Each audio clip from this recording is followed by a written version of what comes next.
Hello and welcome to another installment of CSO Executive Sessions Australia. I'm Ed Kennedy, the editor of CSO Australia, and I'm very pleased to be joined today by Gavin Ryan, Global Head of Information Security for Navitas. Gavin, welcome. Thanks, Ed. It's looking forward to our talk today.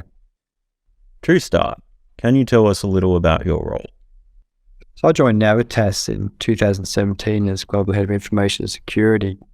The remit initially was to come in and build an information security function and ultimately run it from that point onwards. It's important that I give a perspective to the role and also to the function by talking about Navitas, what we do. So Navitas is a global education leader. We've got students all over the world studying at many of our colleges. We've got over 90 colleges and staff operating in 24 countries. So we're a large organization, and with this comes many cyber challenges as well. What can you share with us about Navitas's current goals in the cybersecurity space? So our current goal at Navitas is really to build a function and to run a function that is fit for purpose for our business. Our business, as I said earlier on, is a global business, so we've got regulatory requirements that are very much different from location to location that we operate within. So our cybersecurity function really needs to be adaptive to that and those requirements as well. And also the threats. So the threats in each of the countries that we operate within are different. We need to be able to identify those threats quickly and put in appropriate controls to mitigate those threats down to a level that is acceptable by all within our business. 2023, of course, follows a very, very eventful one for cybersecurity in 2022. How would you reflect on the year that was? 2022 was certainly a year that illustrated to all that no organizations are immune from a cybersecurity attack. Within the profession, ourselves as CISOs, we know that it's a matter of when, not if.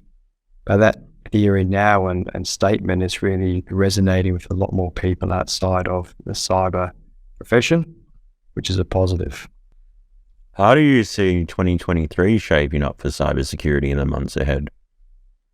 So 2023, unfortunately, we're going to see a continuation of cyber breaches. We've already seen one significant one down here that's been published. And if we look at, say the CrowdStrike 23 Global Threat Report, they've already indicated that there's many more adversaries that they've identified. With an increase in adversaries, there's going to become an increase in attacks as well. I also believe that we're going to start to see a lot more of data breaches come to light and identity thefts as a result of those data breaches. So, which is not a great thing, but it's something that people are going to have to work through. And I think that's not just going to be resonated with 2023, but beyond. One other thing that I believe we'll see in 23 and beyond as well is organizations going on what we call a data diet. So really trying to reduce the amount of information they're collecting and maintaining for the primary reasons of reducing impact of a breach should it occur and the impact to those individuals if their data is exposed. When it comes to the Australian cybersecurity landscape, what pleases you about its present positioning? I'm really pleased it's been a proactive response to the activities that happened in 2022, in that internally within organisations, people are starting to ask the right questions, and externally we're now seeing in the Commonwealth the development of a cybersecurity strategy, which is obviously moving us forward as a country in this space. But for me, most importantly, is what's happening internally and the change in the types of questions that have been asked to CISOs of organisations. What concerns you about the Australian cybersecurity landscape at present? What work do you think remains to be done? So for me, whilst it's positive having a strategy in place, a strategy is only a strategy. We don't realise any benefit of a strategy until we deliver it. So from a positive perspective, we can deliver that strategy that is going to be near completion in a consistent, united way across Australia. All organisations, private sector and public sector, will benefit. If, as happens in other organisations and strategies become additional priorities override the strategy, then we'll lose momentum. And that does concern me, of the loss of momentum that we've got at the moment. And also another concern for me is that how the public sector versus private sector adopts the execution of this strategy. If there's inconsistencies, we're going to actually potentially go backwards rather than moving the dial forward. Improving cyber training processes in-house for staff who may only be with an organisation for a short period of time is a particular interest of yours, Gavin, as well as the improvement of necessary information passing from one staff member to another before they transition to other roles in workplaces. What more can you tell our audience about the value of getting it right in these areas? Absolutely. So you're spot on, Ed. Cyber awareness training for me is a passion on many folds. So as CISOs, increasing the awareness of our staff reduces the likelihood of compromised accounts. We know that compromised accounts result in data breaches. And on the flip side of that, if we can also educate our staff to be safer online at home as they are at work, then we're actually adding value to our staff outside of just making sure they're more secure here. And in addition to this, Ed, I would also go as far to say that cybersecurity awareness training should be extended not just to staff, but to family members as well. When I say that, that could be family members, whether that be their children, their husband, wife, partner, whatever the case might be. But we all work in hybrid environments these days, and staff that are working in a secure environment at home are going to be only beneficial to those in my position and many others within the organisation. I understand you've also a particular interest surrounding the raising of awareness and education among our youngest Australians concerning good cybersecurity practices. Can you tell us a little about how that interest arose? I certainly can. So this for me, as I'm a father and I've obviously observed my children's use of technology, and no disrespect to the older generation, myself or yourself, they're as savvy, if not more savvy than we are. But yet we continue to see all their schooling treating them as if they've got no idea about technology. I've observed sheets of paper with passwords, writing down the passwords. Yes, this makes it easy for primary school teachers. Little Johnny forgets his password, but it's only creating bad habits for these individuals as they move into the workforce.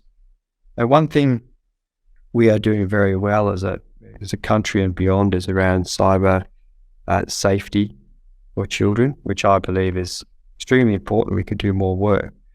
But in addition to that, I really believe we could add to the stream cybersecurity so that we are teaching our children how to be secure. So it doesn't reside with people in my position to start to educate them when they enter the workforce. To do that, we really need to provide teachers, schools with the material that they need to be able to educate the students. And one prime example is today, just coming into work, I sat next to an individual on the bus, and the individual pulls out a laptop and just starts working away. I saw everything they were doing. I hope they do well on their law exam, which is coming up. But but that's a habit. But that generation needs to be online all the time without any awareness of the security implications of being online.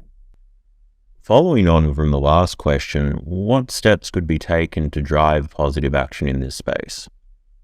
I mentioned briefly in my previous response that we really need to educate students from day dot. And to do that, we need to empower our teachers with the material they need to educate the students as well.